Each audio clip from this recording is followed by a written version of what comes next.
Assalamualaikum anak-anak. Hari ini kita akan belajar tentang pengolahan data. Nah, sebelum kita memulai pembelajaran hari ini, yuk sama-sama kita berdoa terlebih dahulu. Berdoa dimulai.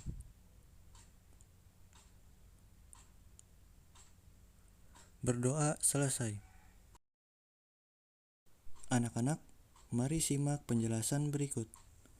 Pengumpulan data. Data merupakan catatan informasi yang diperoleh berdasarkan fakta. Data dapat dikumpulkan dengan cara berikut. Yang pertama, wawancara dengan narasumber. Yang kedua, membuat dan menyebarkan kuesioner untuk diisi oleh narasumber. Dan yang ketiga, mengumpulkan data dari sumber data yang sudah ada. Nah, ini ada contoh kegiatan pengumpulan data. Nina mengumpulkan data warna kesukaan dari 5 orang temannya dengan cara bertanya langsung. Berikut data yang diperoleh Nina. 1. Warna kesukaan Deli itu hijau. Warna kesukaan Lani merah. Warna kesukaan Made biru. Warna kesukaan Joni hitam. Dan warna kesukaan Tony kuning. Nah, jadi data yang dikumpulkan Nina ini itu merupakan contoh dari pengumpulan data melalui wawancara narasumber. Kemudian ada data dalam bentuk tabel. Nah, tabel merupakan daftar yang berisi suatu data atau informasi yang disusun dalam bentuk baris dan kolom. Data yang disajikan dalam bentuk tabel dapat mempermudah kita dalam membaca dan menafsirkan data tersebut.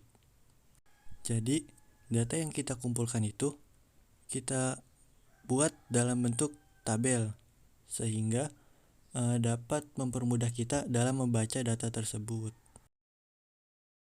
Nah, ini contoh tabelnya. Tabel berikut menjanjikan data berat badan balita yang ditimbang di Posyandu Mawar. Anak-anak, ada yang bisa tidak baca tabel berikut?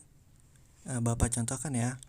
Jadi, cara membaca tabel berikut yaitu di sebelah kanan ini tersusun itu banyaknya balita. Kemudian yang di sebelah kiri berat badan balita mulai dari 10 kg sampai 15 kg. Nah, cara membacanya yaitu banyak balita yang memiliki berat badan 10 kg itu ada 12 balita. Kemudian balita yang memiliki berat badan 11 kg itu ada 18 balita. Kemudian balita yang memiliki 12 kg ada 16 balita. Dan seterusnya. Nah, begitu ya anak-anak cara membaca tabel. Selain membaca data, kita juga dapat menafsirkan atau menjelaskan informasi penting tentang data tersebut yang tertulis pada tabel. Misalnya, informasi tentang data terbesar, selisih banyak data, atau jumlah data tersebut. Anak-anak, nah berdasarkan data berat badan pada tabel tadi, kita dapat menafsirkan beberapa informasi. Nah, beberapa informasi tersebut yaitu berat badan terkecil yang dimiliki balita di Posyandu Mawar adalah 10 kg. Kemudian, berat badan terbesar yang dimiliki balita di Posyandu Mawar adalah 15 kg. Nah, selisih banyak balita yang memiliki berat badan 12 kg dan 14 kg adalah 16 dikurang 10, yaitu 6 anak. Nah, jumlah seluruh balita yang ditimbang di Posyandu Mawar adalah 12 ditambah 18 ditambah 16 ditambah 20 ditambah 10 ditambah 15. Nah, hasilnya 91 anak. Jadi, total keseluruhan balita yang ditimbang di Posyandu Mawar itu ada 91 anak. Materi selanjutnya itu menyajikan data. Langkah-langkah menyajikan data dalam bentuk tabel adalah yang pertama, kelompokkan data secara berurutan. Kemudian, hitunglah banyak setiap data yang sama dan tuliskan setiap kelompok data beserta banyaknya dalam tabel. Nah, kalian dapat melihat contoh berikut, yaitu berikut data nomor sepatu 20 siswa kelas 4 SD Mandiri. Nah, sajikan data nomor sepatu tersebut dalam bentuk tabel. Sebelum kita membuat tabel, penyelesaiannya itu kita kelompokkan dahulu dan kita hitung banyak setiap nomor sepatu pada data tersebut dari yang terkecil sampai terbesar secara berurutan.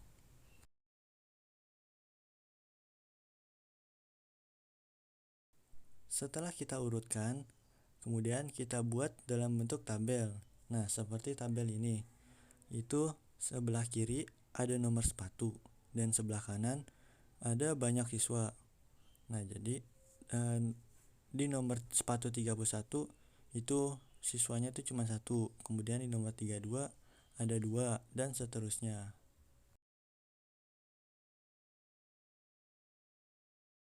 Anak-anak, setelah kita membuat data dalam bentuk tabel, sekarang kita masuk ke materi, yaitu data dalam bentuk diagram batang.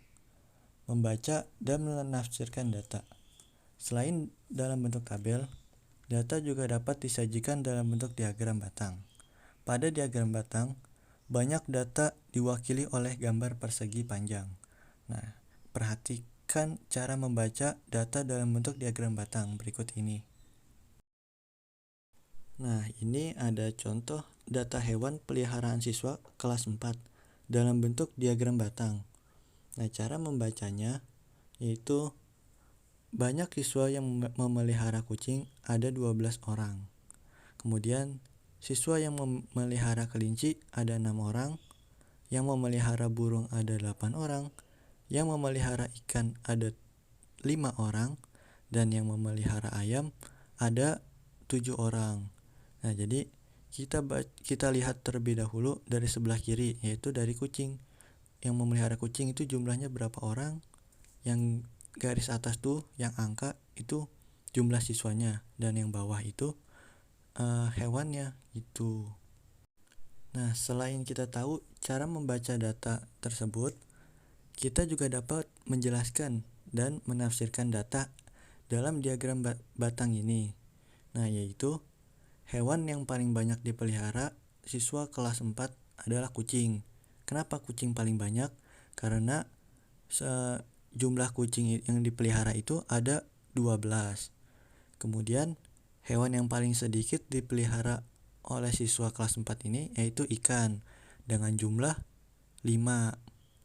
Nah, selisih banyak siswa yang memelihara kucing dan ayam adalah 12 dikurang 7, yaitu ada 5 orang. Kemudian jumlah dari seluruh siswa kelas 4 tersebut ada 38 orang. Dengan cara kita menghitung yang memelihara kucing itu kan 12 orang, kemudian ditambah 6 orang, ditambah 8 orang, ditambah 5 orang, dan ditambah 7 orang. Total keseluruhan ada 38 orang. Anak-anak, langkah-langkah atau cara menyajikan data dalam bentuk diagram batang sebagai berikut.